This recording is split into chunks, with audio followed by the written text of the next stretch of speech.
Shalom, perkenalkan saya Reviani Marliana dengan NPM akhir 0118, mahasiswa Universitas Pajajaran Fakultas Psikologi Angkatan 2021. Pada kesempatan kali ini, izinkan saya memberikan sedikit sharing perihal menjadi terang dan garam pada zaman ini. Mungkin di antara kita sudah sering mendengar istilah menjadi garam dan terang. Namun, apa sebenarnya maksud dari menjadi garam dan terang dunia itu sendiri? Dalam Matius 5 ayat 13-16 dikatakan bahwa kamu adalah garam dunia. Jika garam itu menjadi tawar, dengan apakah ia diasinkan? Tidak ada lagi gunanya selain dibuang dan diinjak orang. Kamu adalah terang dunia. Kota yang terletak di atas gunung tidak mungkin tersembunyi. Lagi pula, orang tidak menyalakan pelita lalu meletakkannya di bawah gantang, melainkan di atas kaki dia, sehingga menerangi semua orang dalam rumah itu. Demikian hendaklah terangmu bercahaya depan orang supaya mereka melihat perbuatanmu yang baik dan memuliakan Bapamu yang di sorga. Amin. Kita diibaratkan sebagai garam yang berfungsi sebagai pemberi rasa pada dunia, juga sebagai terang yang merupakan cahaya di tengah dunia yang gelap karena dosa. Tentunya sebagai garam dan terang kita harus membawa dampak yang baik dan begitu berarti bagi sekitar kita. Melalui dampak baik yang kita miliki ini, maka banyak orang akan merasa terberkati dengan keberadaan kita, sehingga nama Tuhan pun dapat dipermuliakan. Menjadi terang dan garam bukan berarti kita harus menjadi sosok terkenal seperti artis atau selebriti. Bukan juga kita harus menjadi pelayan mimbar dengan suara yang indah. Namun menjadi terang dan garam adalah ketika kita berkomitmen untuk memberikan hidup kita menjadi alat kepunyaan Tuhan seutuhnya untuk bisa menjangkau dan memberkati sekitar kita. Karena hidup kita bukanlah lagi tentang diri kita sendiri, melainkan di mana kita bisa menjadi berkat bagi banyak orang di dalam Kristus.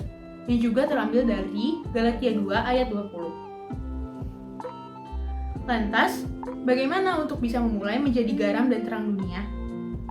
Mulai dari apa yang kita miliki saat ini, keluarga, tempat bersekolah ataupun berkuliah, lingkaran pertemanan, atau organisasi di mana kita berada saat ini.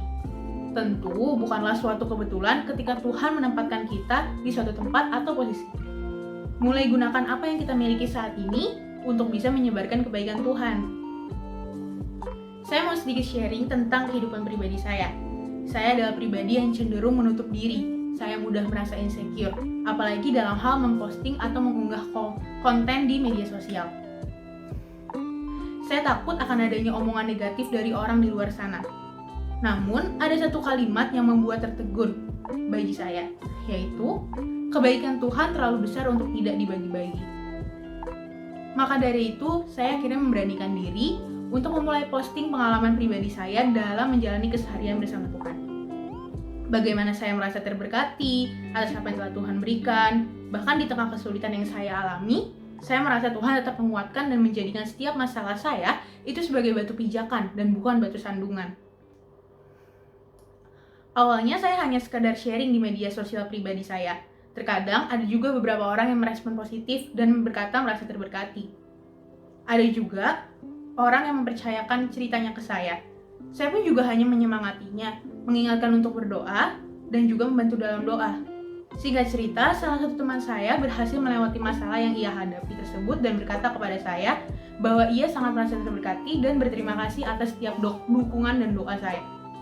Yang mengejutkannya lagi, ia merasa bahwa ia sangat dikuatkan oleh saya walaupun kita memiliki iman yang berbeda.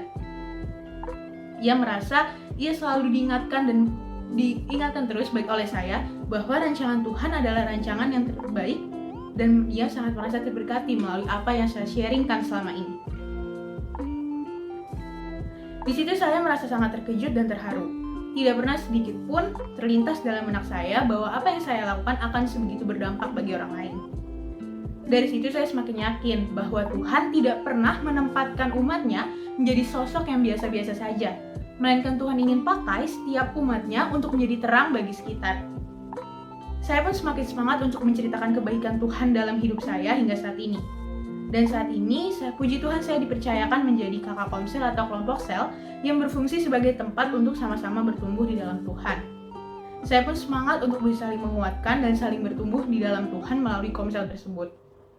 Saya berharap saya bisa menemukan jiwa-jiwa rindu yang menjadi terang dan garam bagi adik-adik komsel saya, sehingga mereka bisa memuliakan nama Tuhan di lingkungan sekitarnya dan bisa menjadi berkat bagi banyak orang nantinya. Sehingga nama Tuhan pun dapat dipermuliakan lebih dan lebih lagi. Memang bukan perkara mudah untuk menjadi terang dan garam, menjadi berbeda dari dunia. Adanya ketakutan akan penghakiman dari orang lain, omongan-omongan negatif. Namun, semuanya mulai dari kita. Saya selalu percaya Tuhan akan selalu memimpin kita dalam segala hal, apalagi untuk hal yang menyenangkan hatinya. Memang Tuhan tidak pernah menjanjikan prosesnya akan mudah. Ia tidak pernah menjanjikan bahwa jalannya akan sangat mulus. Tapi satu hal yang Ia janjikan, bahwa Ia sekali-sekali tidak akan pernah meninggalkan kita. Dan meskipun kita jatuh, kita tidak akan pernah tergeletak. Sekian sharing dari saya. Semoga teman-teman bisa terberkati dengan sharing saya. Tetap semangat, ada Tuhan yang selalu sertai kita. Tetap berproses menjadi terang dan garam bagi dunia ini. Tuhan memberkati.